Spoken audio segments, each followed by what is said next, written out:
after a disappointing loss to Alabama last week, Ole Miss's reward in the SEC just to face LSU. That's not exactly a game you want after a disappointing loss, but it's another opportunity for them to get their act together. Obviously, the game against Alabama didn't go how they wanted, but now you get an opportunity to face yet another strong team in the SEC West, and it's kind of you can either let that loss affect you or you can find a way to pull off a stunner. It's going to be difficult, especially when you look at the talent on both sides of the football. But I think that this will be an interesting game should Ole Miss find a way to get their offense back on track. And LSU will not give them much time to do that. So it's just a matter of being able to bounce back. How resilient can you be? And what can you do in the face of adversity? We'll start with the fact that right now there's not many players that are capable of covering Malik Neighbors. I think Malik Neighbors is one of the best wide receivers in college football, and we expected that coming into this year, but he's proving that in the last two games 369 yards and four touchdowns in those two contests. Right now, playing his best football, and that gives Ole Miss plenty to worry about. Now, yes, Alabama's offense wasn't exactly the elite group that you expect from them and expect in college football, but LSU can put up points in a hurry. They can put up yards in a hurry as well. And Malik Neighbors contributes a healthy amount of that, especially lately. This passing attack appears to have taken a step forward. And obviously, that's a lot to do with Jaden Daniels, and we'll talk more about him later. But Malik Neighbors is absolutely dominating his competition, and Ole Miss has been put on notice. The rest of the SEC has been put on notice because Neighbors is an absolute force, and slowing him down will play a huge role in determining how successful Ole Miss can be in slowing down that LSU offense. The other player that has a big impact in this game is Jackson Dart. Last week was not good. The last 2 weeks have not been great. 495 yards, only one touchdown to one interception. Just hasn't been a good year for Jackson Dart. And we talked about it in the offseason. You bring in Spencer Sanders, you bring in Walker Howard, and I don't know if his performances necessarily warrant a change, but you're on the right path to making that change. And it's not a right path you want to be on. It's not something that you want to see from your quarterback, and you'd rather see him figure things out. But the problem is you play in the SEC, and honestly, that doesn't help his case. That doesn't help any quarterback that wants to improve because you're playing so many talented players. You're facing so many different NFL talented players, and that doesn't help. That doesn't make your pace better. And right now, honestly, it's going to be tough for Jackson Dart to build some momentum because LSU's defense can be just as disruptive as Alabama's. So that's not going to be a healthy combination. That's not going to be something that helps Jackson Dart, and that puts a lot of pressure on this offense to perform.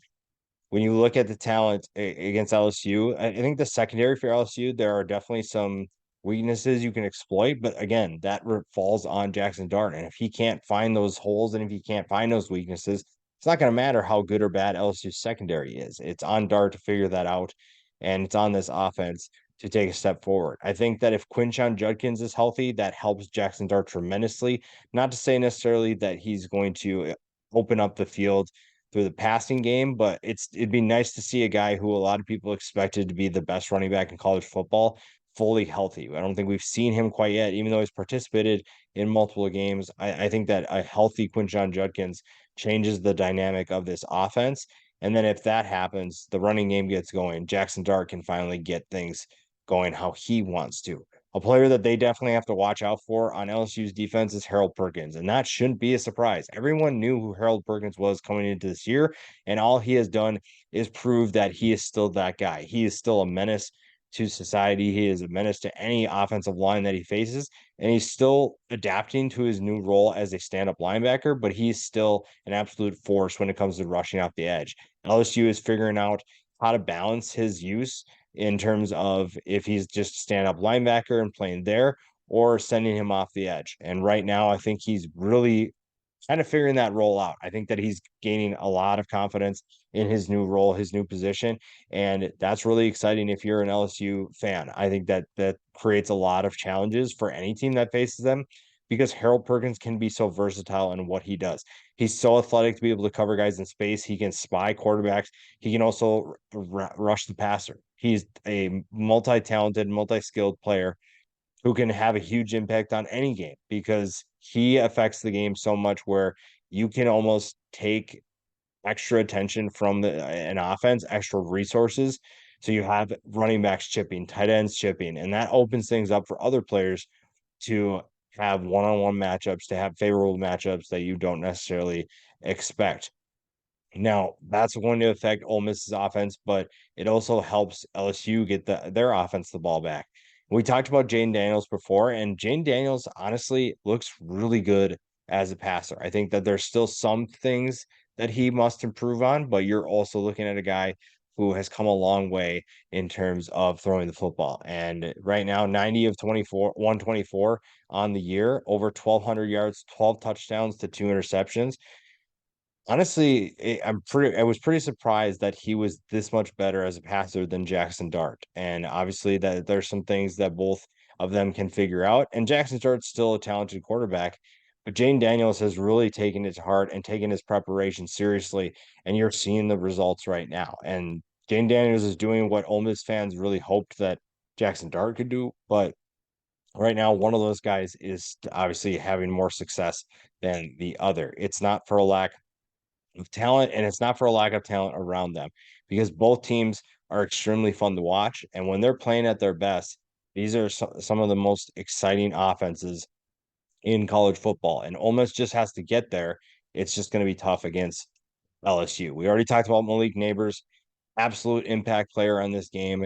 How Ole Miss defends him could affect the rest of that defense and could open things up for other players for LSU, but his presence alone commands extra attention, and especially with the last 2 games, the domination which he's displayed is something that to definitely keep an eye on. And on the different side of the ball, same situation. Harold Perkins essentially is the same to the defense as to what Malik Neighbors is to the offense. Someone who can open things up for his teammates. So a guy like Jordan Jefferson could have a big game, and especially because Ole Miss wants to try to get running the football a little bit better, trying to get Quinshon Judkins going again. A guy like Jordan Jefferson up the middle, Makai Wingo can really disrupt those ideas and disrupt that game plan and force Jackson Dart to beat them with his arm. And that's a situation that LSU likes. They like their ability to force a guy like Jackson Dart to beat them instead of Quinshon Judkins. I think if you're picking between those two guys, you're picking Jackson Dart 10 times out of 10. Now, Ole Miss, like I said, not lacking talent by any means. And they do have wide receivers that can make life difficult for anybody. I think you're still waiting for Zachary Franklin to emerge and be that guy. Dayton Wade's had a pretty good season so far. There's not a shortage in talent. It's just a matter of putting together consistent efforts and a consistent game plan. Because right now it feels like Lane Kiffin's teams are underachieving when you look at what they've done in the past 4 years under him. They've kind of underwhelmed. And that's the biggest thing for me is, can Lane Kiffin actually win an important game? Because right now he's 0-4 against Alabama and he's currently 1-2 against LSU. And I think he's one of the more entertaining personalities in college football, but I do understand how college football fan bases work. Yes, it's fun and it's cute at times, but once you start struggling to win football games or struggle to beat certain teams, the fan base can quickly turn on you and they can quickly get sick of those types of antics. So at a certain point, you do have to win football games, and it's going to be tough. I think LSU is just the better overall team right now, and that's a reason why they'll win this game. They're just a more complete team. They're more consistent. They don't make as many mistakes, and they're more explosive. And right now, they're playing at a high level. They're playing really well. They bounced back from that Florida State loss, and Ole Miss is currently reeling. This is a good opportunity for Ole Miss to show that they can bounce back. But right now, doing that against an LSU team that's on a mission to get back to the top of the SEC doesn't feel like a good opportunity for the Rebels. So therefore, LSU will win this game.